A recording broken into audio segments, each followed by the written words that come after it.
श्री हनुमान जी महाराज, उनके लिए कहा जा रहा है जयति जय बाल कपि केलि कौतुक उदित चंड कर मंडल ग्रास करता। हे हनुमान जी महाराज, आपकी ही जय होती है, आपकी जय होती है, इसलिए आपकी जय हो। जयति जय, आपकी ही जय होती है, अतएव आपकी जय हो।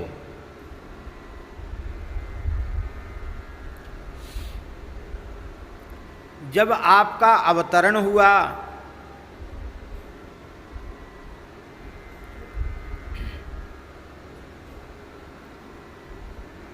कार्तिक कृष्ण चतुर्दशी मंगलवार स्वाति नक्षत्र में मेष लग्न में अर्धरात्रि के समय कार्तिक कृष्ण चतुर्दशी को, जिसको छोटी दिवाली कहते हैं, उसके ठीक रात्रि को 12 बजे हनुमान जी का अवतरण हुआ। यद्यपि हनुमान जी के अवतार की 2-3 तिथियां प्राप्त होती हैं, पर विशेष रूप में ये उद्धृत की जाती है। आनंद रामायण के अनुसार चैत्र पूर्णिमा पर भी जन्म है हनुमान जी का। कहीं एकादशी को जन्म भी माना गया है। 3-4 प्रकार के जन्म हनुमान जी के प्राप्त होते हैं। हर बात में अधिक हैं। राम जी की एक ही जयंती रामनवमी, हनुमान जी की 2-2, 3-3 जयंतियाँ। राम जी ने अपने से आगे रखा है हनुमान जी को। तो रात्रि में 12 बजे हनुमान जी का अवतरण हुआ और प्रातःकाल दीपावली के पावन अवसर पर आपने उदीयमान सूर्य को देखा। अब देखो, कल आपको स्मरण में होगा कि हनुमान जी के पिताजी केसरी, वानरराज केसरी, वे सुमेरु पर्वत पर राज्य करते हैं और सुमेरु पर्वत संपूर्ण स्वर्णमय है। संपूर्ण सुमेरु पर्वत स्वर्णमय है। स्वर्णमय नगर है श्री हनुमान जी महाराज के पिताजी का।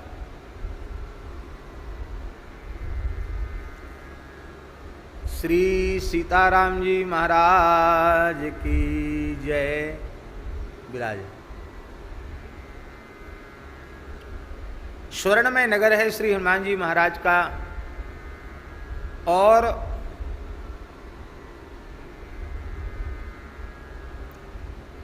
बहुत ध्यान से सुने,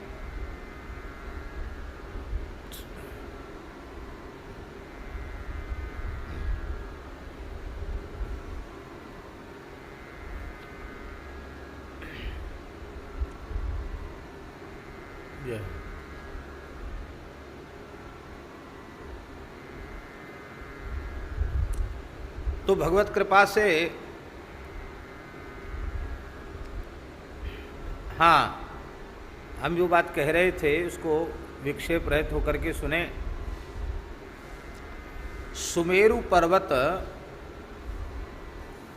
जैसे कोई कमल पुष्प को उसके मध्य में कर्णिका हो, ऐसे ही सप्तद्वीपपति पृथ्वी के कर्णिका स्थान पर सुमेरु पर्वत है, जो लाखों योजन ऊंचा है। और इसी सुमेरु पर्वत पर संपूर्ण देवताओं के लोगों की स्थिति है। स्वर्गलोक भी इसी पर स्थित है। महरलोक, जनलोक, तपलोक, इसी के शिखर भाग पर ब्रह्मा जी का ब्रह्मलोक स्थित है। और इसी सुमेरु पर्वत को दक्षिणावर्त करके भगवान सूर्य परिक्रमा करते हैं। यद्यपि विषयांतर हो जाएगा, लेकिन फिर भी कह देना उचित है। वर्तमान का जो विज्ञान है वह सूर्य को गतिमान नहीं मानता है। मानता है? सूर्य अपनी कक्षा में स्थिर है और पृथ्वी उसका चक्कर लगा रही है। यही बात पढ़ाई जाती है स्कूलों में।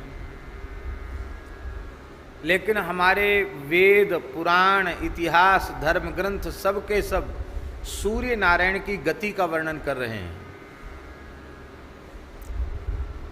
तो इसका मतलब यह नहीं है कि जिन हमारे पूर्वाचार्यों ने, महापुरुषों ने सूर्य के रथ का, सूर्य की गति का वर्णन किया, वह ठीक नहीं है। और ये आज के कलयुगी मनुष्य, इनकी बुद्धि, इनका विवेक, इनका ज्ञान उन महान ऋषियों से अधिक है, ये और कोई स्वीकार करे तो करे। यह दास तो त्रिकाल में भी यह बात लाख कोई प्रमाण दे तो भी स्वीकार करने वाला नहीं है। नित्य सिद्ध अनादि अपौरुषेय भगवान वेद परम परम प्रमाण है। वेदानुकूल होने के कारण इतिहास पुराण भी प्रमाण है, वेदानुकूला होने के कारण स्मृतियां भी प्रमाण हैं, ऋषियों के वचन भी प्रमाण हैं, क्योंकि वे सब वेदानुकूल हैं। और भारतवर्ष की आर्ष परंपरा के पवित्र ऋषि महात्मा तो प्रमाण है ही, इस कलिकाल के महान संत वाणीकार वे भी प्रमाण हैं, क्योंकि उनके भी विचार वेद विरुद्ध नहीं है, वेदानुकूल ही है। इसलिए सरल शब्दों में हम कहें तो वेद से लेके हनुमान चालीसा तक हम लोगों के लिए सब प्रमाण है।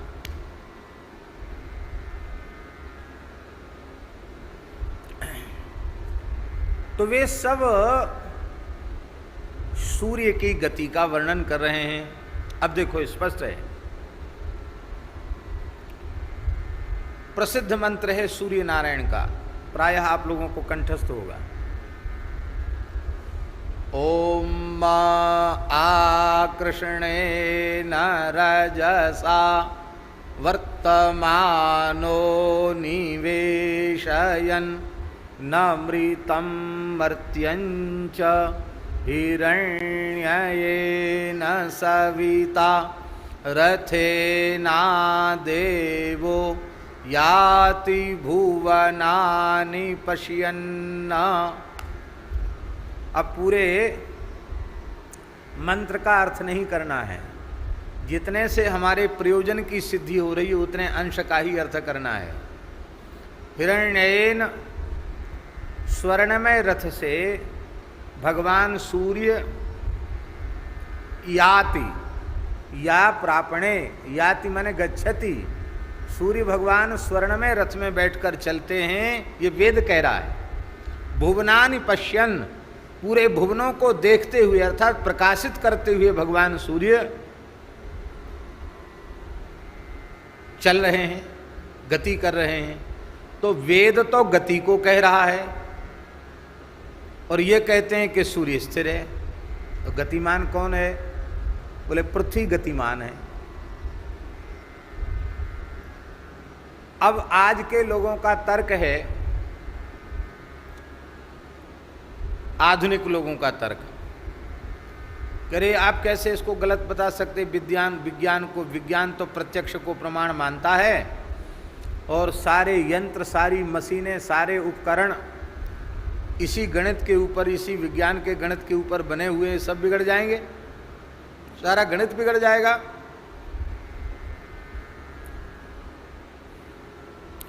अब हम एक प्रश्न कर रहे हैं, पढ़े लिखे लोग यहाँ बैठे हैं, शुक्ला जी और शर्मा जी तो विशेष पढ़े लिखे है ही हैं, अशोक जी भी कुछ आधुनिक पढ़ाई जरूर पढ़े होंगे, पता नहीं कहाँ तक पढ़े होंगे, और गिरधर गोपाल शास्त्री जी भी बीकॉम होता ना, बीकॉम कहते हैं ना, बीएससी कहते, भगवान जाने, वो भी कुछ पढ़े हुए हैं। एक यह दास ही कक्षा 7 पास है ईमानदारी से, माने 7 तक तो हम पढ़े और 8 की परीक्षा दे दी, बाद में फिर संस्कृत पढ़ने लगे। तो स्कूली पढ़ाई में हम अपने को 7 पास मानते हैं। गांव के स्कूल थे, पेड़ के नीचे विद्यालय लग जाते थे। इतनी भीड़ थी कि बच्चों को कमरों में बैठने की जगह नहीं थी। बोरी टाट भी अपने घर से लाना पड़ता था। पेड़ों के नीचे विद्यालय लगते थे। वही ग्रामीण संस्कृति थी। ये नहीं था कि स्कूल की ड्रेस पहन के आओ, यूँ करो त्यों करो, ये सब। कक्षा 6 से अंग्रेजी शुरू होती थी। कक्षा 6 में ABCD सिखाई जाती थी और कक्षा 7 में थोड़ी बहुत अंग्रेजी बच्चा माने पढ़ना सीख जाता था, सामान्य। अब तो सुनते हैं कि बहुत बचपन से ही, छोटी क्लास से ही अंग्रेजी पढ़ाई जाने लगी है। तो एक अंग्रेजी पढ़ाने वाले आए, उन्होंने बच्चों को कहा कुछ वाक्य याद कर लो। बोले हाँ ठीक है। तो अब मैं हो सकता है अशुद्ध बोलूं और आप उस पर हंसें, क्यों, मैं अंग्रेजी पढ़ा नहीं हूं। तो अध्यापक जी ने कहा, मास्टर जी ने कहा कि जब क्लास में भीतर आओ तो कहना मे आई कम इन सर, ऐसे बोलना। ठीक ठीक बोल रहे हैं। सब ने याद कर लिया बच्चों ने। एक जमुना नाम का विद्यार्थी था, वो आया, बोला मास्टर साहब, देहाती भाषा, मास्टर साहब, मास्टर साहब नहीं, मास्टर साहब, मैं आई को मूसर। उसने क्या कहा, मैं आई को मूसर। बोले बैठ जा मूसर चंद, बैठ जा, वहीं बैठ जा। उनका उत्साह ही भंग हो गया। बोले इनको कुछ नहीं सिखाना है। ऐसा भोला भाला सरल जमाना था। अब आधुनिकता बहुत बढ़ गई है। ये बात हम ये कह रहे हैं कि आप लोग हमसे अधिक पढ़े लिखे हैं और जो हम कहेंगे उसका सही उत्तर आप दे सकते हैं। आप यही न तर्क देते हैं कि सारा गणित बिगड़ जाएगा।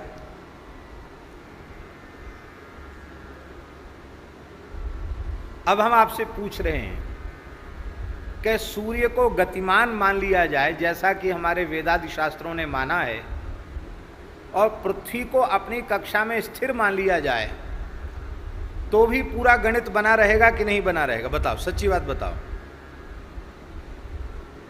भाई। किसी एक को स्थिर मानना पड़ेगा, एक को गतिशील मानना पड़ेगा। पर समस्या ये है कि यदि यह स्वीकार करते हैं तो सारी दुनिया चिल्लाएगी कि ये तो लाखों साल पहले भारतवर्ष में के ऋषि मुनियों ने कह दिया, तुमने कौन सी नई बात की है। इसलिए एक अपनी टांग अलग से उठाकर रखने के लिए ये बात सर्वथा झूठ होने पर भी ये बार बार कही जाती है कि सूर्य स्थिर है और पृथ्वी अपनी कक्षा में गतिशील है, जबकि पृथ्वी को हमारे शास्त्र अचला कहते हैं, जिसको स्थिरा कहते हैं, अचला कहते हैं, स्थिरा कहते हैं। जिसको स्थिरा कहते हैं उसको अस्थिर कहते हैं। कहते वो अपनी धुरी पर घूम रही है ऐसे, और इतनी उस ढंग से घूम रही है कि आपको पता नहीं चलता। ये कहते हैं कि नहीं, आपको पता नहीं चलता। हम आपसे प्रार्थना कर रहे हैं कि इस देश में अभी भी 2-2 हजार 3-3 हजार वर्ष पुरानी गुफाएं हैं, इमारतें भी हैं। ये आपके अजंता एलोरा की गुफाएं 2-2.5 हजार साल पुरानी बताई जाती हैं। इधर खजुराहो के मंदिर, वो भी हजारों साल पुराने बताए जाते हैं। अब स्वाभाविक विचार करो कि धरती घूम रही, भले ही बहुत विशाल होने से उसकी गति का ज़्यादा ज्ञान न हो, लेकिन हम आपसे पूछते हैं 1000-2 हजार साल में थोड़ा तो अंतर होना चाहिए कि आपका दरवाजा यहाँ से थोड़ा इधर हो गया। होना चाहिए कि नहीं होना चाहिए? नहीं होता है। फिर भी इतना पूरे विश्व का पढ़ा लिखा समुदाय अंधानुकरण कर रहा है और जो हम लोग आंख वालों का अनुकरण कर रहे हैं उनको अंधविश्वासी कहा जा रहा है, और जो अंधानुकरण कर रहे हैं उन्हें बुद्धिजीवी या बुद्धिमान कहा जा रहा है। ये दुर्भाग्य है। तो भगवान सूर्य गति करते हैं, भगवान सूर्य चलते हैं। अब देखो, ये सुमेरु पर्वत है और ये ऊपर लोक हैं ब्रह्मा की। इधर सूर्य भगवान ऊपर नहीं है, यहाँ हैं, यहाँ से सूर्य चल रहे हैं। तो ये इधर प्रकाश हो रहा है और इधर अंधेरा हो रहा है, इधर चल रहे हैं तो इधर अंधेरा हो रहा है। तो जिधर जिधर सूर्य चलते हैं उधर प्रकाश होता है, जहाँ सुमेरु की छाया आती है वहाँ रात्रि हो जाती है। ये दिन और रात्रि की कल्पना है,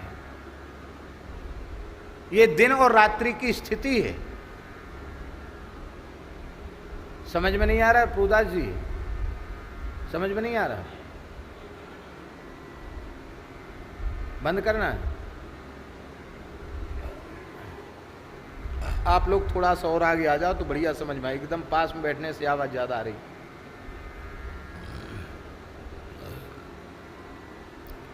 तो भगवान की दया से ये सूर्य की गति है, और भगवान सूर्य बंधन के प्रकरण में ये सारी बात हम कह चुके हैं, इसलिए पुनः उसको दोहराना नहीं है। प्रत्येक अमावास्या को ग्रहण होता है। वैसे ये बात जल्दी समझ में नहीं आएगी। प्रत्येक अमावास्या को ग्रहण होता है, सभी अमावास्याओं पर सूर्य ग्रहण होता है। पर सूर्य ग्रहण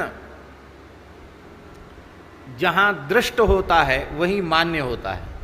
जहां सूर्य ग्रहण दिखाई पड़ेगा वहां माना जाएगा, जहां सूर्य ग्रहण नहीं दिखाई पड़ेगा वहां नहीं माना जाएगा। इसीलिए पूरे भूमंडल पर, इतनी विशाल पृथ्वी है, सर्वत्र सूर्य ग्रहण होता है। अमावस्या को कहीं न कहीं सूर्य ग्रहण होता है, पर यहाँ जहाँ हम लोग देखते नहीं हैं तो ग्रहण का सूतक आदि मान्य नहीं होता है। जब दिखाई पड़ता है तो सूतक मान्य होता है।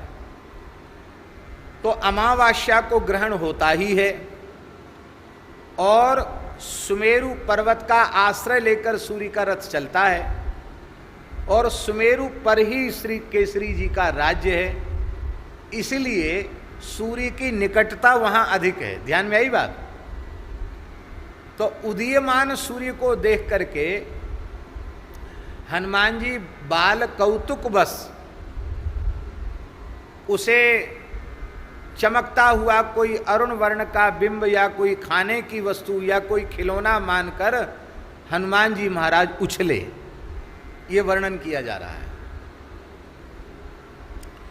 जयति जय बाल कपि केली, बाल कपि केली, बाल कपि। अभी रात्रि कोई तो जन्म हुआ है हनुमान जी का। केली कहते हैं छोटे बच्चे जो स्वाभाविक रूप से खेलते हैं उसको केली कहते हैं, बाल केली।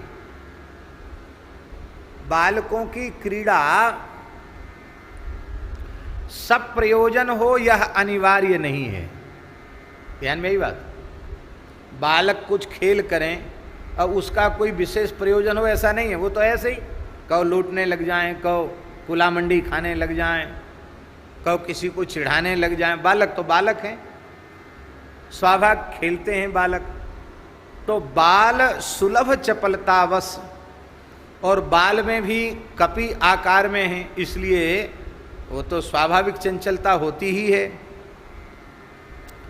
कौतुक उदित, केली कौतुक, कौतुक माने कुतूहल बस, कौतुक बस, सहज ही कि ये चमकता हुआ बिंब क्या है उसको जानने की इच्छा हनुमान जी को हुई। और उदित चंड कर, चंड कर माने सूर्य, प्रचंड हैं, कर माने किरणें जिनकी, ऐसे सूर्य नारायण उनके मंडल ग्रास करता, सूर्य मंडल का ग्रास करने वाले श्री हनुमान जी महाराज। कितने योजन हनुमान जी ने छलांग लगाई? जहां से हनुमान जी महाराज सूर्य मंडल की ओर बढ़े, वहां से सूर्य मंडल 300 योजन दूर था।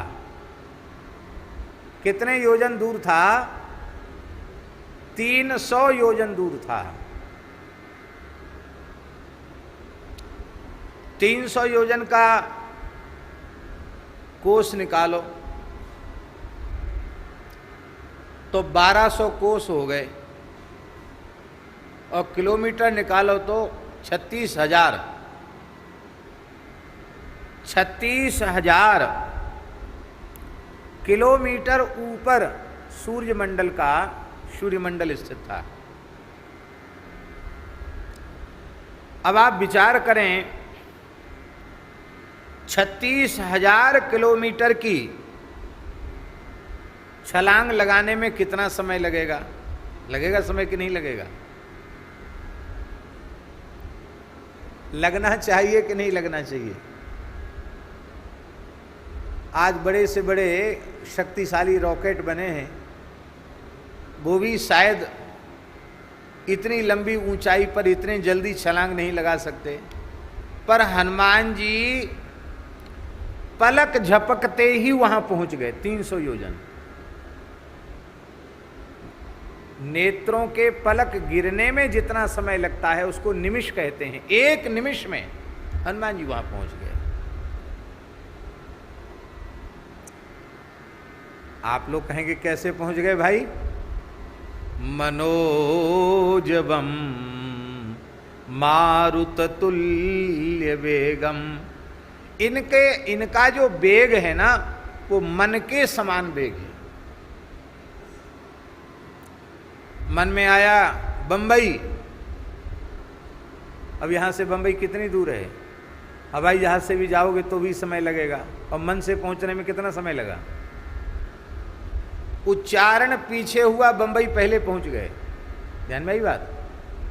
भाई वाणी से तो पीछे से निकला, वृत्ति में पहले बंबई आई कि नहीं? तो वृत्ति में जैसे ही बंबई आई कि हम बंबई पहुंच गए। इतनी शीघ्रता से हनुमान जी महाराज वहां से चल पड़े। आप लोग कहेंगे माता जी ने रोका क्यों नहीं?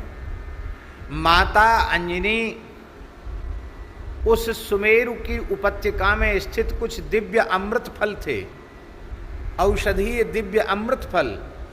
अपने नवजात बालक को वह अमृत फल खिलाऊंगी, ये भाव से वो उन फलों को लेने चली गई स्वयं। और जब हनुमान जी महाराज सूर्यमंडल की ओर बढ़े तो अपने पुत्र को, ये वाल्मीकि रामायण के उत्तरकांड में ये सब चरित्र वर्णित हैं, अपने पुत्र के प्रति अत्यंत वात्सल्य होने के कारण सूर्य नारायण के ताप से, गर्मी से बचाने के लिए श्री पवन देव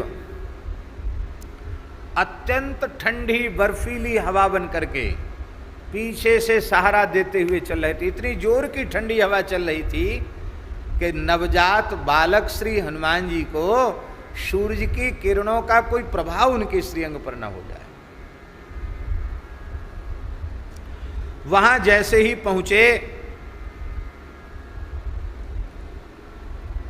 सूर्य के निकट पहुंचे,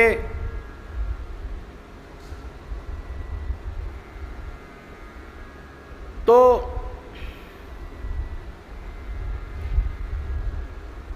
सूर्य मंडल की स्थिति 300 योजन की है। मंडल का अर्थ है जहां से सूर्य का प्रचंड ताप आरंभ होता है, वो है सूर्य मंडल। मंडल माने जहां तक उनका प्रभाव विशेष, उनके किरणों की तीव्रता का प्रभाव पड़ता। और वहां से भी हजारों योजन ऊपर सूर्य हैं। उतनी दूर भी हनुमान जी महाराज पहुंच गए, और पहुंच करके सूर्य का ग्रास करना चाहते थे कि उसी समय अमावस्या की तिथि होने के कारण राहु को भी वरदान मिला हुआ है सूर्य चंद्र का ग्रास करने का। तो राहु, क्षुधित राहु सूर्य का ग्रास करने के लिए दौड़ा। जैसे ही सूर्य का ग्रास करने के लिए राहु दौड़ा,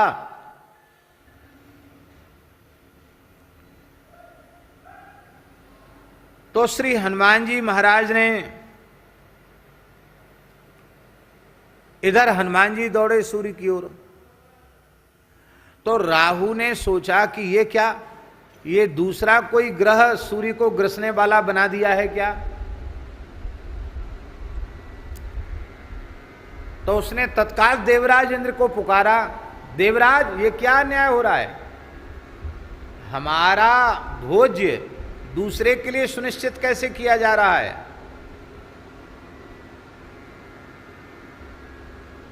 इंद्र भी पहचान न सके हनुमान जी को, और उन्होंने विचार किया कि ये कौन सी शक्ति, विलक्षण शक्ति है जो सूर्य मंडल का ग्रास करना चाहती है। तब देवराज इंद्र दौड़े, तो उनके ऐरावत को भी कोई खिलौना या फल मानकर हनुमान जी उसकी ओर दौड़े। इधर राहु चिल्लाया तो राहु की ओर भी दौड़े। अब देखो सूर्य भी त्रस्त हो गए अकस्मात इस विपत्ति को देख करके, ऐरावत भी त्रस्त हो गया, डर गया, इंद्र भी डर गए, राहु भी डर गया। यद्यपि वज्र का प्रहार छोटे बालक पर नहीं करना चाहिए, स्त्री पर नहीं करना चाहिए, मर्यादा है अस्त्र की, क्योंकि वज्र दिव्यास्त्र है, लेकिन आत्मरक्षा के लिए आपत्ति काले मर्यादा नास्ति, इस सिद्धांत का अनुसरण करते हुए देवराज इंद्र ने और वज्र का प्रहार हनुमान जी के ऊपर कर दिया।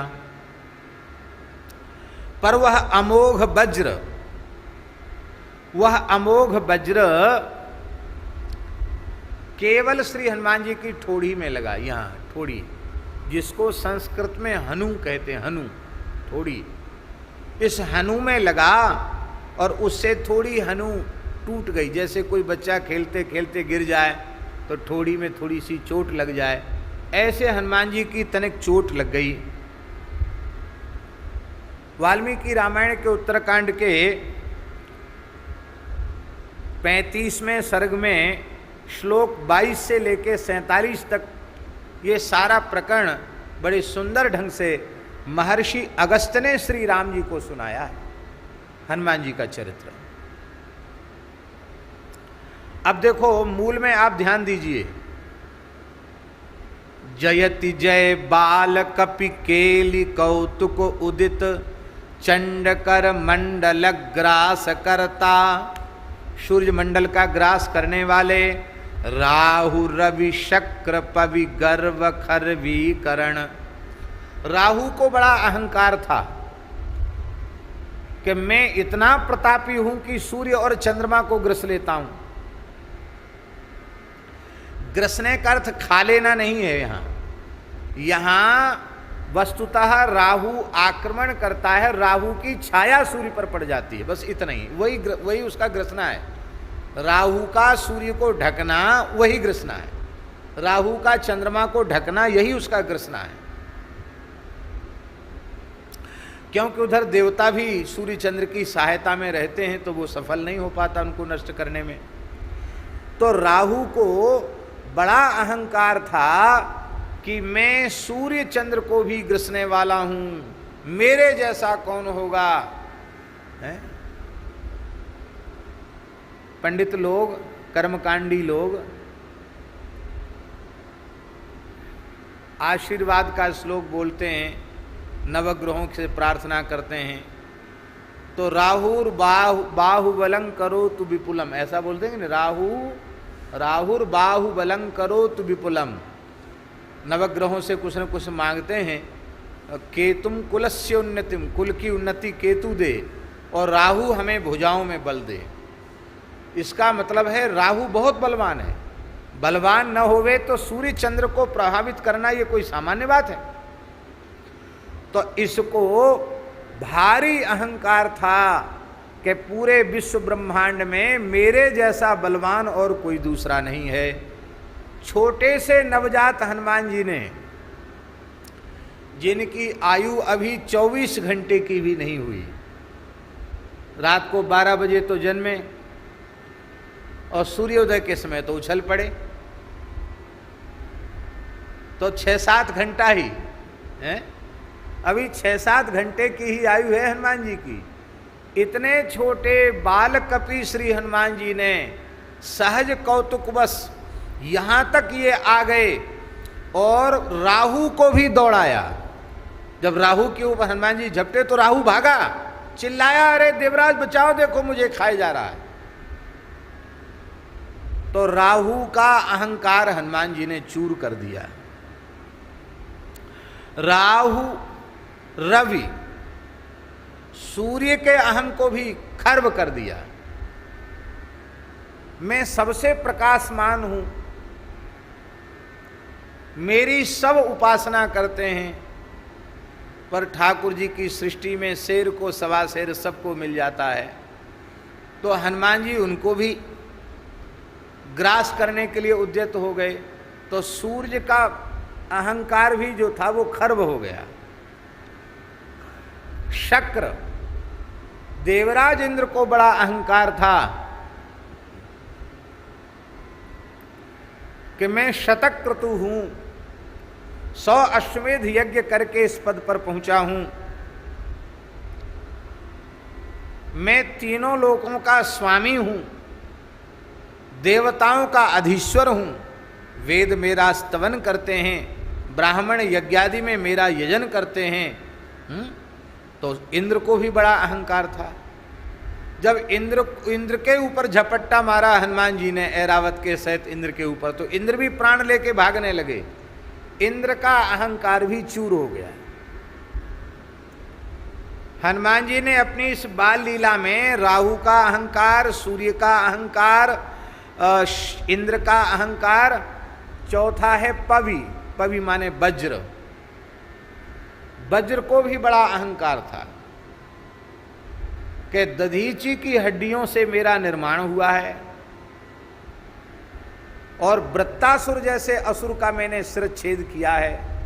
मेरे जैसा तीक्ष्ण बलवान अमोघ अस्त्र कौन होगा। पर जिस वज्र के प्रहार से बड़े बड़े पर्वत विदीर्ण हो गए थे, वह वज्र भी हनुमान जी की ठोड़ी को नेक छील पाया।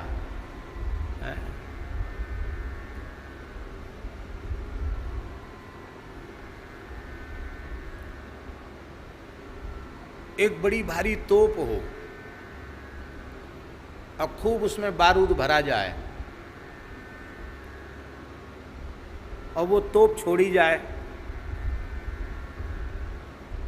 ऐसी तोप जो एक प्रांत के प्रांत को ध्वस्त करने में समर्थ हो, और उस तोप से एक मच्छर की टांग टूट जाए, समाचार प्रकाशित हो कि अमुक तोप सरकार ने, सेना ने दागी और उससे एक मच्छर की टांग टूट गई, तो इसमें तोप की प्रशंसा होगी कि तोप की बदनामी होगी? क्या होगा? बदनामी होगी। तो इतने छोटे बच्चे पर मैं सफल नहीं हो पाया, हाय रे हाय। तीनों लोगों का सर्वोत्कृष्ट अस्त्र वृत्तासुर के ऊपर सफल हो गया। वृत्त माने घेर लिया, जिसने अपने विशाल आकार से पूरे विश्व को घेर लिया था, स्वर्ग तक को घेर लिया था, उस असुर का शिरच्छेद करने में समर्थ, और आज कुछ नहीं कर पाया मैं। छोटे से बालक की ठोड़ी तनिक छील पाया, नेक चोट लगी ठोड़ी में, तो वज्र के भी अहंकार को चूर कर दिया। हनुमान जी सबके मान को हरने वाले हैं, हनन करने वाले हैं।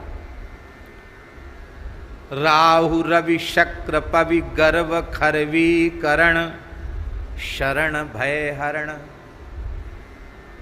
इन सबके तो अहंकार को खर्व कर दिया।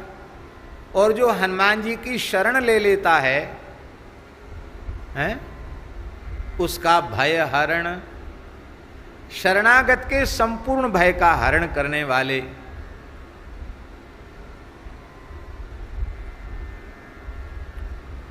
जय भुवन भरता।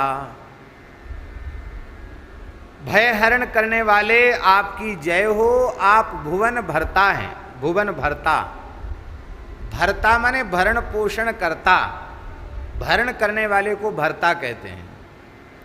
आप भुवन भरता हैं।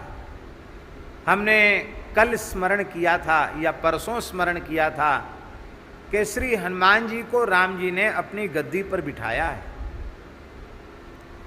और राम जी, संपूर्ण ब्रह्मांड में राम जी का शासन चलता है, तो अपनी गद्दी उन्होंने संभलाई तो सारे ब्रह्मांड का शासन ही हनुमान जी को दे दिया। तो हनुमान जी सबके भरण पोषण करता है, सबके संकट हरता है। एक सत्य घटना, एक ब्राह्मण देवता बड़े विद्वान थे और जैसी सरस्वती की कृपा उन्हें प्राप्त थी ऐसी ही लक्ष्मी जी की कृपा भी प्राप्त थी। माने विद्वान भी थे और श्रीमान भी थे, धनवान भी थे। पंडित जी कहीं गए हुए थे यज्ञादि कृत्य संपादन कराने और डकैती पड़ी। सत्य घटना है ये। और डकैत ऐसे लैस होकर हथियारों से आए थे, वो दीवार पर चढ़ चढ़ कर पड़ोसियों के छत पर चढ़ कर के इनके आंगन में कूदे और बालक पंडित जी का पुत्र था, पुत्री थी, भयभीत हुए। तो उनकी माँ ने कहा कि देखो तुम्हारे पिताजी तो हनुमान जी के भक्त हैं, हम सब लोग हनुमान जी की शरण में रहते हैं, हनुमान जी के आश्रय में रहते हैं, हम लोगों का कुछ भी बिगड़ने वाला नहीं है, ये डकैत हमारा क्या बिगाड़ लेंगे, इसलिए शांत होकर हनुमान जी का स्मरण करो। तो माता और बालक और बालिका ये तीनों मिलकर हनुमान जी का स्मरण करने लगे। उसी समय एक विशाल काय बानर आंगन में कूदा और जितने डकैत थे, हथियारों से लैस थे, सबको एक एक चपेटा में ही, एक एक तमाचा में ही सबको मौत के घाट उतार दिया। ये सत्य घटना है, गीता प्रेस के अंक में भी छपी हुई ये घटना है। जो जीव हनुमान जी की शरण लेता है वो कभी भयभीत होता नहीं है।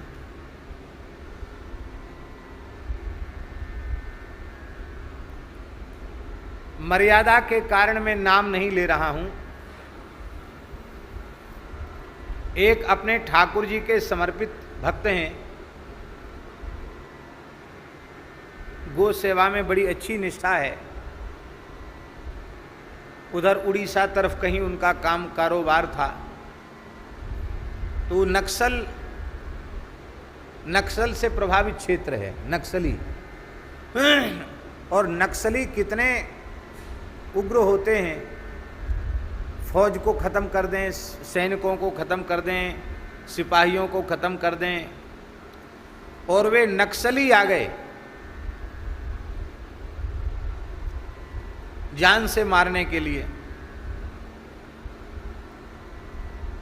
और नक्सलियों का सरदार जो मुखिया था, कमांडर, कमांडो कहते, क्या कहते हैं, कमांडर, वो नक्सलियों का कमांडर इनके पास ऑफिस में आया। अब ये सालासर बालाजी हनुमान जी के भगत, लोग तो सब थर-थर कांप रहे थे ऑफिस में, और इन्होंने सालासर बालाजी का स्मरण किया, बालाजी। और बालाजी ने ऐसी कृपा की कि एक क्षण में उनके शरीर में इतना जोर का आवेश आया। वो तो हथियारों से लैस था, वो सब चारों ओर से घेरे हुए थे, वो एक थप्पड़ मारा उसको। कोई सामान्य गहरे शरीर का वैश्य और इतने बड़े नक्सलियों के कमांडर को थप्पड़ मारे, उसका परिणाम क्या होगा आप सोच सकते हो। लेकिन जब वो थप्पड़ उसको लगा तो वो ऑफिस के बाहर नहीं, बाउंड्री के बाहर गिरा। अब ये चमत्कारिक घटना थी।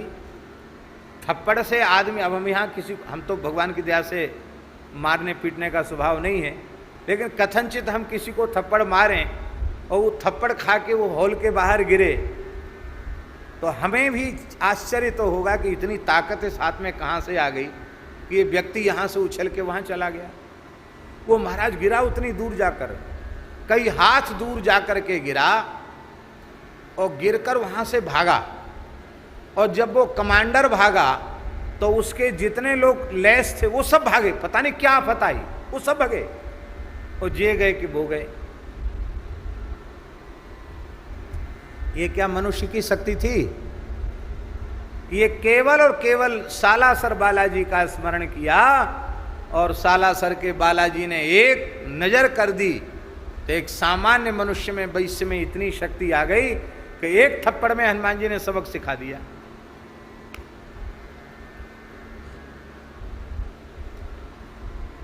हनुमान जी की जो शरण में रहता है उसके भय का हरण हो जाता है। एक और घटना सुना देते हैं। एक महात्मा थे, उनका नाम था सुदर्शन दास जी। क्या नाम था? श्री सुदर्शन दास जी नाम था उनका। हनुमानगढ़ी के थे, पहलवान थे। अंग्रेजी शासन था, अंग्रेजी जमाना था और मद्रास में, जिसको आजकल चेन्नई कहते हैं, तो मद्रास में अंग्रेजों के ज़माने में एक कुश्ती हुई, दंगल हुआ। उसमें देश विदेश के कई पहलवान आए थे।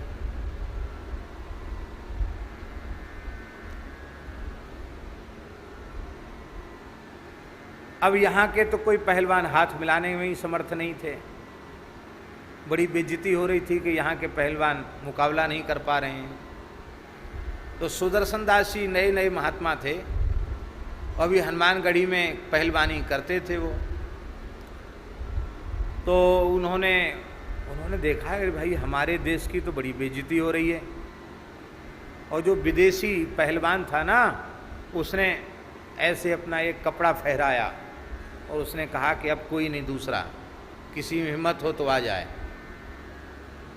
तो उन्होंने मन में सोचा कि अरे हम तो हनुमान जी की ध्वजा के नीचे अयोध्या में हनुमानगढ़ी में रहते हैं, हम हनुमान जी के सैनिक हैं, हनुमान जी के सैनिक के सामने कौन माई का लाल ताल ठोक सकता है। तो तुरंत वो थे जैसे अपने लक्ष्मण जी महाराज है ना, लक्ष्मण राम जी महाराज, ऐसी अवस्था रही होगी उनकी। उन्होंने तुरंत अपना अचला फेंक दिया खोल के, वो खाली लंगोटा में ताल ठोक के कूद गए। अब सबको बड़ा आश्चर्य कि ये बाबा जी कहाँ से आ गया। कूद गए महाराज, और कूद कर उन्होंने गर्जना की कि हाँ हमसे लड़ो। तो उनको अवसर दिया गया, शरीर तो गठा हुआ था ही। उन्होंने किया क्या कि जैसे ही कुश्ती शुरू हुई तो तुरंत उन्होंने हनुमानगढ़ी के हनुमान जी का ध्यान किया, हनुमान जी के शिखर का, ध्वजा का ध्यान किया और कहा हनुमान जी यदि हम मारे गए ना तो हम तो मरेंगे ही, कोई बात नहीं है, पर नाक आपकी कटेगी, क्योंकि हम आपकी ध्वजा के नीचे रहते हैं। आप अपनी इज्जत बचाइए, हमारी इज्जत तो क्या, हम तो सामान्य मनुष्य हैं। बस इतनी हनुमान जी से प्रार्थना उन्होंने की। और उस विश्व विजयी पहलवान को, मैं नाम भूला हूँ, कोई अंग्रेजी नाम था उसका, उस पहलवान को उन्होंने एक ही दाव में चारों खाने चित्त कर दिया, उनकी विजय हो गई। अंग्रेजों से उनको उपाधि मिली मद्रास चैंपियन। क्या उपाधि मिली उनको? मद्रास चैंपियन, ऐसी उपाधि उनको मिली, मद्रास चैंपियन। और उनको पास था, प्रथम श्रेणी में फ्री यात्रा करने का पास था, अंग्रेजों का बनाया हुआ। और उन मद्रास चैंपियन नागा श्री सुदर्शन दास जी का दर्शन हमने भी किया है। जिनके जीवन की ये घटना, उनका दर्शन हमने किया, क्योंकि हमारे पूज्य महाराज जी से उनकी घनिष्ठ मित्रता थी, बहुत प्रेम था। गढ़ी के दोनों साधु, तो वे महाराज जी के पास भी आते थे। महाराज जी उनको खूब सत्कार भी करते थे, बादाम वगैरह भी रखते थे उनके लिए। तो महाराज जी ने कहा कि मद्रास चैंपियन है, इस तरह से। तो तो वो जो पहलवान था, उस पहलवान ने क्या कहा जिसको उन्होंने चित्त किया? बोले ये आदमी है ही नहीं। क्यों, तब क्या है? बोले ये तो चलता फिरता पावर हाउस है। पावर हाउस जानते ना? पावर हाउस पे लिखा रहता है 440 वोल्ट खतरा, और एक खोपड़ी का चिन्ह और 2 हड्डियों का ऐसा चिन्ह बना रहता है। इसका मतलब है इसको छुओगे तो थोड़ी देर में तुम्हारी शकल सूरत ऐसी हो जाएगी। 440 वोल्ट खतरा। तो वो उस विदेशी चैंपियन ने कहा कि इसको छूते ही हमको ऐसा लगा कि जैसे बिजली का करंट लगा हो, और मैं बेहोश हो गया। कहाँ चला गया? बोले ये तो पावर हाउस है।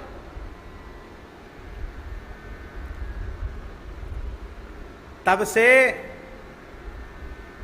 आज भी हनुमानगढ़ी का कोई पहलवान खड़ा हो तो उसके सामने कोई ताल नहीं ठोकता है। हनुमान जी की शक्ति ये क्या? ये किसी मनुष्य की शक्ति थी? किसी नव सिखिए पहलवान की शक्ति थी? ये शक्ति थी हनुमान जी महाराज की। शरण शब्द के 2 अर्थ होते हैं। एक अर्थ है घर और एक अर्थ है रक्षक। हनुमान जी ही हमारा घर हैं, और मजबूत घर में जो है उसको क्या डर?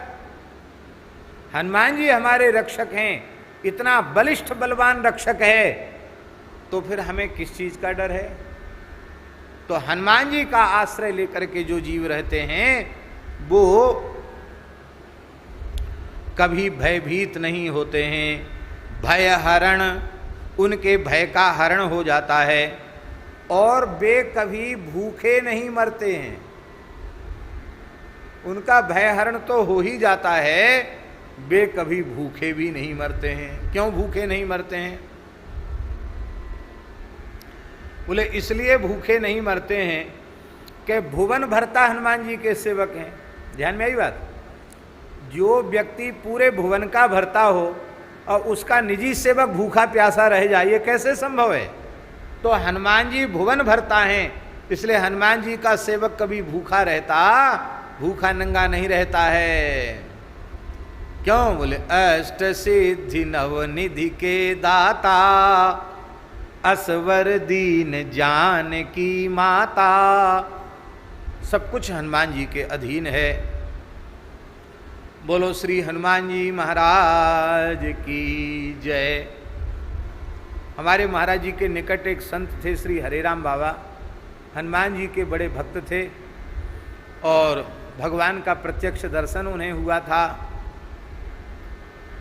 वे प्रायः यही कीर्तन करते रहते थे। पहले तो हरे राम महामंत्र का कीर्तन उन्होंने लगातार 12 वर्ष गिरिराज जी की परिक्रमा देते हुए कीर्तन किया। उन्होंने परिक्रमा करते करते सो जाते, फिर उठते तो फिर कीर्तन करते हुए चल पड़ते। तब बाबा का नाम हरे राम बाबा पड़ गया। हरे राम कीर्तन करने से हरे राम बाबा नाम पड़ गया। बड़े अच्छे महात्मा थे। तो वे कीर्तन करते थे प्राय जय सिया राम जय जय हनुमान। तो तोतला के बोलते थे थोड़े, संकट मोचन कृपा निधान, रक्षा टीजे श्री हनुमान। कीजे को टीजे बोलते थे, तोतलाते थे, रक्षा कीजे श्री हनुमान, ऐसे थे। इतने छोटे हनुमान जी रखते थे, शालिग्राम जी रखते थे। हनुमान जी को बढ़िया इतर में चोला चढ़ाते थे, बढ़िया से बढ़िया हनुमान जी की शालिग्राम जी की सेवा करते थे। और कंजूसी का नाम तो उनमें था ही नहीं। फक्कड़ महात्मा थे, संग्रह प्रग्रह का काम नहीं। तो आमेर के जंगल में आज भी वो स्थान है, बावड़ी है कोई, वहाँ बगीची है। वहाँ पूज्य श्री हरेराम बाबा ने श्री राम मंत्राज का अनुष्ठान करने का विचार किया। और पुजारी श्री रामचंद्र दास जी महाराज, चित्रकूट वाले पुजारी जी, और श्री हरेराम बाबा और पूज्य गुरुदेव श्री भक्तमाली जी, ये तीनों महापुरुष वहाँ रहे। तो पुजारी जी और बाबा तो कर रहे थे अनुष्ठान, और महाराज जी अनुष्ठान नहीं, महाराज जी उनकी सेवा शुश्रूषा में थे, बाबा को कोई तकलीफ ना हो जाए। बाकी महाराज जी का तो राम राम चलता ही रहता था। एक जयपुर के एक ब्राह्मण देवता थे, भूरामल जी नाम था उनका। वो बाबा के शिष्य थे, हरे राम बाबा। तो वो महीना में एक दिन उनको आने की अनुमति थी, महीना में एक दिन वो आते थे। वो आकर महाराज जी से पूछते थे कि वहाँ देखते थे कि क्या चीज़ की ज़रूरत है, घी की, फलाहार की, अन्न की, किस चीज़ की आवश्यकता है, वो चीज़ वो प्रबंध करके फिर वो चले जाते थे। तो बाबा इत्र ज़्यादा लगाते थे भगवान को, इत्र खत्म हो गया तो बाबा महाराज जी से बोले कि हमारे हनुमान जी का इत्र खत्म हो गया, मंगलवार है, चोला चढ़ाना है, शालिग्राम जी को लगाना है, बिना इत्र के कैसे होगा। तो महाराज जी ने कहा कि बाबा आप हिसाब किताब से खर्च नहीं करते हो, साधु को गृहस्थी पर भार नहीं बनना चाहिए। अब हम 3 साधु मिलके इतना खर्च करें कि बेचारे ब्राह्मण देवता की हालत खराब हो जाए, ये तो ठीक नहीं है। महीना भर के हिसाब से इतर देते हैं तो महीना भर उसको चलाओ। अब आप महीना भर का इतर आपने 10 दिन में ख़त्म कर दिया, अब कहाँ से लावें इतर? यहाँ जंगल में हैं हम लोग, कहाँ से लावें इतर? और उस आज के जैसा कोई सुविधा भी नहीं थी कि तुरंत मोबाइल से हलो हलो कर देते, वो भी सुविधा नहीं थी। कैसे तो संदेश भेजें, कहाँ से इतर आवे? तो बाबा विलक्षण संत थे, वो महाराज जी से बिगड़ गए। भगत का पक्ष लेता है, हमारा पक्ष नहीं लेता है, ये है वो है, बच्चे जैसे रोने लग गए। महाराज जी को भी उठपटांग बोलने लग गए, अब उससे भी कुछ नहीं लेंगे, अब तो हमारे हनुमान जी सब प्रबंध करेंगे, ये है वो है, रोने लगे बाबा। बिना इतर के हनुमान जी को चोला नहीं चढ़ेगा, बिना इतर के हनुमान जी को, शालिग्राम जी को वो नहीं होगा, इतर तो रोज लगना ही चाहिए। महाराज जी हाथ जोड़कर बोले, गुरु महाराज रोना गाना बंद करो, अपने भजन अनुष्ठान के लिए आए हो यहाँ, हैं? जितना सामान्य व्यवस्था में गुजारा हो उतना करना चाहिए। थोड़ी कहा सुनी हुई। बाबा सब छोड़ के बैठ गए रोने। तब तक एक व्यक्ति आए, सत्य घटना सुना रहा हूँ ये। एक व्यक्ति आए, बड़ा विशाल स्वरूप था, शरीर की विशालता तो गोपेश बाबा की जैसी थी, पर लंबाई इनसे कम से कम 2-2.5 हाथ और ऊपर होगी, 2-2.5 हाथ और ऊपर होंगे, इतना विशाल काय पुरुष। एक अति मानुष समझो उसको। बढ़िया श्वेत वस्त्र थे, पाग बंधी हुई थी। आकर उसने साष्टांग दंडवत किया, बोला बाबा आप दुखी मत हो। एक इत्र की बोतल दी उसने, ये बोतल लो। बच्चा तो तू कहाँ से आया है? पूज्य महाराज जी वहीं थे, उस समय की घटना है, पुजारी जी भी थे। बच्चा तू कहाँ से आया है? हरिराम बाबा ने पूछा। बोले बाबा मैं यक्षराज कुबेर का सेवक हूँ, मैं यक्ष हूँ। यहाँ इस क्षेत्र में बहुत संपत्ति जमीन में है, उसकी सुरक्षा में मैं यहाँ रहता हूँ। आज हमारे स्वामी महाराजाधिराज कुबेर जी ने कहा कि बाबा के हनुमान जी की सेवा, शालिग्राम जी की सेवा के लिए इतर समाप्त हो गया है, सो तुम जाओ बाबा को इतर दे के आओ, जिससे वो अपने हनुमान जी की, शालिग्राम जी की सेवा संपन्न करें। बच्चा तू कहाँ से इत्र लाया है? तो उसने कहा मैं अलकापुरी का इत्र लाया हूँ, कुबेर की अलकापुरी का इत्र है ये। पूरी बोतल भर के इत्र बाबा को दे दिया। अब बाबा तो बाबा ही ठहरे।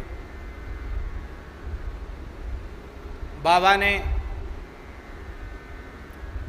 खूब हनुमान जी को चूल्हा चढ़ाया इतर से, शालिग्राम जी को खूब लगाया और सब मालाओं में लगाया और सबके दाढ़ी में इसमें से लगा करके बोले आज गोविंद देव जी चलेंगे, जयपुर गोविंद देव जी। तो पैदल चल के रोड पे आए, फिर वाहन से चल के। अब जिधर से महाराज जी बताते थे कि जिधर से जाएं ऐसी दिव्य सुगंध, लोग कह रहे बाबा जियों ने कितना कीमती इतर लगाया है। मंदिर में भी गमगमाहट। भूरामल वहाँ पहुँच गए, बोले बाबा ये इतर तो कहीं मिल ही नहीं सकता, ये कहाँ का इतर है। बोले बच्चा तू मत भेजे, कंजूसी कर ले, हमारा तो भगत चेत गया है, इतर की व्यवस्था हमारी हो गई है। बोलो भक्त वत्सल भगवान की। अब वो व्यक्ति जाते जाते कह के गया कि बाबा कोई कमी नहीं करना, जो चीज की जरूरत पड़ेगी हम आपकी सेवा के लिए प्रस्तुत हैं। ये दास ने अनुभव किया है। हम ऐसे सीसी करके और ऐसे ठाकुर जी को छुआते हैं तो इत्र खरीदना पड़ता है, और जब इतर की सीसी से नहवाते हैं तो कंटर के कंटर इतर बिना खरीदे आ जाते हैं। ठाकुर जी की सेवा में जितनी कंजूसी करोगे तो वहां से उतनी कंजूसी शुरू हो जाती है, और ठाकुर जी की सेवा में जितनी उदारता करोगे, प्रसन्नता, खूब प्रेम से, किस लिए है भाई?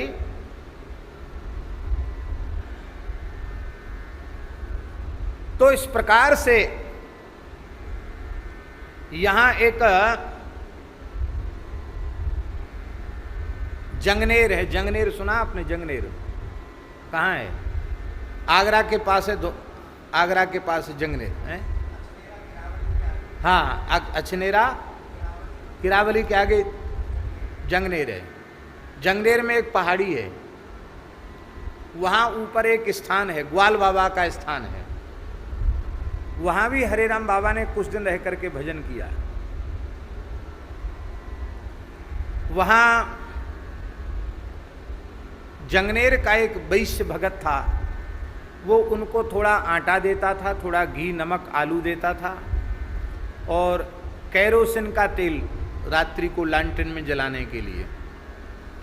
और एक घड़ा, वहाँ पानी की व्यवस्था नहीं थी, तो एक घड़ा पानी की व्यवस्था वो भगत की ओर से, भगत का सेवक जो है, एक घड़ा पानी वहाँ करके आता।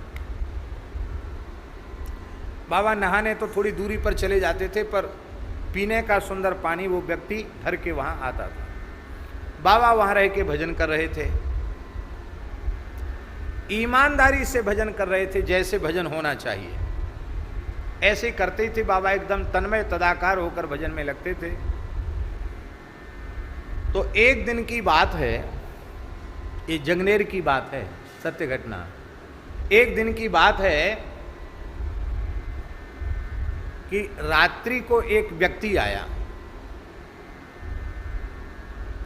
वहाँ जंगनेर में बावड़ी भी है, कोई कुआं भी है वहाँ ग्वाल बाबा के वहाँ, वो नीचे उतर के पानी लाना पड़ता है।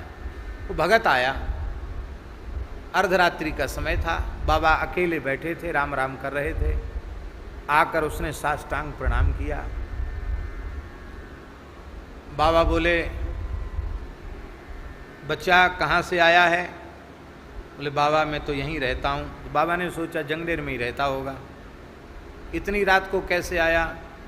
बोले भीड़ भाड़ में मेरा आने जाने का स्वभाव नहीं है, कोई ना कोई आपके पास आ जाता दर्शन के लिए, वो मैं सबके सामने आपसे नहीं मिलना चाहता था, इसलिए एकांत में मिलने आया हूँ। बाबा आप जब से यहाँ बैठकर भजन कर रहे हैं तब से हमें बड़ी प्रसन्नता हो रही है। गर्मी का समय है, यहाँ थोड़ा जल का प्रबंध हो जाए तो आने वालों को जल मिल जाए, आप कुछ प्रसाद दे दें, लोग बैठकर थोड़ी देर कीर्तन करें, बहुत अच्छा लगेगा। ये पहाड़ी में भी सब जंगल में मंगल हो जाएगा। बाबा बोले बच्चा हम तो यहाँ राम राम करने आए हैं, ये सब नाटक करने हम नहीं आए हैं। हम किसको तो मांगेंगे, कहाँ से पानी भरेंगे, और हम माला फेरेंगे कि लोगों को पानी पिलाएंगे। इसलिए ये परमार्थ की शिक्षा हमको मत दो। वो आग्रह करने लग गया। तो बाबा बोले तेरा ज़्यादा मन है तो तुम व्यवस्था बना लो। तो व्यवस्था तो मैं बना दूंगा, पर हलवा आपको बनाना पड़ेगा। बाबा बड़े खुश भी हुए, खाने पीने के शौकीन थे कि टिक्कड़ खाते खाते बहुत दिन हो गए, अच्छा है कम से कम हलवा घी का प्रबंध तो हुआ। तो रात्रि को ही उस व्यक्ति ने सारा सामान रख दिया ला करके, घी मेवा, बड़े बड़े बर्तन पीतल के, बड़े बड़े घड़े, मिट्टी की डार बड़ी बड़ी, और रात्रि में ही सारा पानी भर के कुछ सेवक भी आए और सब शाम तैयारी, चला गया। दूसरे दिन बाबा ने सवेरे हलवा बनाया, कढ़ाई थी, सब सामान था। आने जाने वालों को उन्हीं में से कहा भैया एक बांटो, पानी पिलाओ, हलवा खिलाओ। अब तो हल्ला मच गया कि बाबा के यहाँ हलवा बट रहा है, बढ़िया सुंदर शरबत मिल रहा है, भीड़ इकट्ठी होने लग गई। बाबा बोले भैया यहाँ खाली ऐसे मुफ्त में मत खाओ, कीर्तन करो। तो सब श्री राम जय राम जय जय राम का कीर्तन भी शुरू हो गया, वहाँ अखंड कीर्तन भी शुरू हो गया। अब वो चमत्कार होना था, चमत्कार हो गया। तो वो जो भगत था जंगनेर का, वो भगत बाबा के पास आया। जब 2-4 दिन कीर्तन खूब झमाझम हो गया, उसने कहा बाबा एक बात पूछें, आप ये सब प्रबंध कहाँ से कर रहे हो? क्योंकि मैं तो पाव भर के हिसाब से तो मैं आटा देता हूँ आपको, एक व्यक्ति आपके लिए 1 पाव के हिसाब से रोज़ आटा देता हूँ, थोड़ा सा घी देता हूँ और थोड़ा नमक और आलू देता हूँ। ये इतने लोगों का हलवा और इतना शरबत ठंडा ये कैसे बन रही है? ये प्रबंध कौन कर रहा है? ये सब दरी वरी बिछैयत यहाँ आ गई, ये सब कैसे प्रबंध हुआ? तो बाबा ने बड़े सहज भाव से कहा कि तुम्हारे जंगनेर का ही कोई भगत है, वो रात्रि में आता है, रोज आता है, रात्रि में आता है, रात्रि में आता है। वो कहता मैं किसी के सामने नहीं आ सकता हूँ, तो रात्रि में वो आता है और यहाँ सब देखता है कि क्या चीज़ घट गई, वो चीज़ यहाँ रख के चला जाता है। भगत बोले महाराज हमारे जंगनेर में तो ऐसा कोई धनी मानी आदमी है नहीं जो इतनी प्रबंध करे, मुझे ही लोग गांव का सेठ, नगर का सेठ कहते हैं, मैं तो जो करता हूँ आपको पता है। तो मैं देखना चाहता हूँ वो कौन व्यक्ति जंगनेर का है। तो एक दिन वो भगत जो था वहाँ छिप के बैठ गया दूर में, और वो ठीक अर्धरात्रि के समय वो व्यक्ति आया, आकर के बाबा को साष्टांग प्रणाम किया और थोड़े रूखे स्वर में कहा कि बाबा मैंने आपसे पहले ही कहा था कि मैं किसी के सामने मिल नहीं सकता, पर आपने इस व्यक्ति को बिठा लिया, ये ठीक नहीं है। अरे बोले तुम भी जंगनेर के हो, ये भी जंगनेर का है। बोले ये सब कुछ नहीं बाबा, मैं आपसे बात जरूर करूँगा, लेकिन इसको पहले यहाँ से हटाओ। अब वो महाराज उस व्यक्ति ने देखा जब, ये तो बड़ा विशाल काय आदमी है, वो देख के डर गया। वो समझ गया कि आदमी तो है नहीं, ये मनुष्य नहीं है। वो कांपने लगा। जैसे ही वो डरा तो डर के चिल्लाया। तो उस व्यक्ति ने क्या किया, उसको ऐसे पकड़ा, ऐसे ऐसे पकड़ लिया, इतनी बड़ी मुट्ठी महाराज उसको पकड़ लिया ऐसे, और ऐसे पकड़ के पहाड़ी से ही इतना लंबा हाथ किया कि उठाकर नीचे रख दिया उसको। उतरा नहीं वहां से, ऐसे पकड़ के उठा के ऊपर से नीचे रख दिया। अब बाबा भी डर गए कि ये कोई आदमी नहीं है। बाबा बोले बच्चा तू कौन है? भगत तू सच्ची सच्ची बात बता, तू कौन है? उसने कहा बाबा आप मत डरो, मैं भी यक्ष हूं, इसी पहाड़ी में धन की सुरक्षा में मैं यहाँ रहता हूँ। ग्वाल बाबा बड़े सिद्ध पुरुष हुए, मैं यहाँ रहता हूँ, और मुझे आदेश था कि एक अच्छे संत यहाँ भजन कर रहे हैं, उनकी सब तरह से सेवा करना, तो मैं सेवा करने आता हूँ, मेरा कोई स्वार्थ नहीं है। कहाँ रहता बच्चा तू यहाँ? बोले इस बावड़ी में रहता हूँ। विचित्र घटनाएं सुनाते थे महाराज, क्या हम तो उनके साथ ही रहते थे ना, तो सब घटनाएं सुनाते थे। तो बोले बाबा बोले हमको साथ लेके गया और हमको ऐसे गोद में लिया उसने, बावड़ी में कूद गया, वो बावड़ी में कूद गया। और कहते कूदते ही मैं तो डरा कि अब मरा मैं, और कूदते ही एक महल में पहुंच गया। वहाँ बड़ा सुंदर भवन था, उसकी पत्नी थी, बच्चे थे, सब पूरा सुंदर उसका महल मकान था। चरण धोए, उसने पूजन वगैरह किया, और फिर बाबा को अपने स्थान पर पहुंचाया। बाबा ने उसी रात्रि वहां से प्रस्थान करने का निश्चय किया। बाबा उतर के जैसे ही पहाड़ी के नीचे आए, फिर वो आ गया। बोले बाबा गलती हो गई क्या हमसे? बाबा बोले बच्चा तुमने खूब सेवा की, पर हम राम राम करने आए हैं, हम रिद्धि सिद्धि के फेर में पड़ने नहीं आए हैं, हमको मान बढ़ाई और प्रतिष्ठा नहीं चाहिए। बाबा रात्रि को वहाँ से चल पड़े और फिर महाराज जी के पास, गिरिराज जी में रहते थे महाराज जी, फिर आ गए महाराज जी के पास। ऐसे कितने सिद्ध देवता यक्ष गंधर्व भी उनकी सेवा में अपने आप को प्रस्तुत करके धन्य मानते थे। ऐसे संत की सन्निधि भगवत कृपा से, गुरु कृपा से हम लोगों को बचपन में प्राप्त करने का सौभाग्य मिला है। ऐसे मान बड़े विलक्षण संत से। तो ये बात हम इसलिए कह रहे हैं कि एक संत को तो हमने देखा, हरे राम बाबा को देखा कि उनके पास संग्रह परिग्रह का नाम निशान नहीं था, लेकिन क्या अच्छे रईस खाएंगे जो खिलाएंगे ऐसा वो खाते पीते थे, और संग्रह कुछ नहीं था, ना कहीं के झोपड़ी थी उनके। ये हनुमान जी की दया थी कि वो खूब चकाचक रहते थे। बोलो भक्तवत्सल भगवान की जय। तो शरण भय हरण जय भुवन भरता, पूरे भुवन का आप भरण पोषण करने वाले श्री हनुमान जी महाराज हैं। बोलो श्री हनुमान जी महाराज की जय।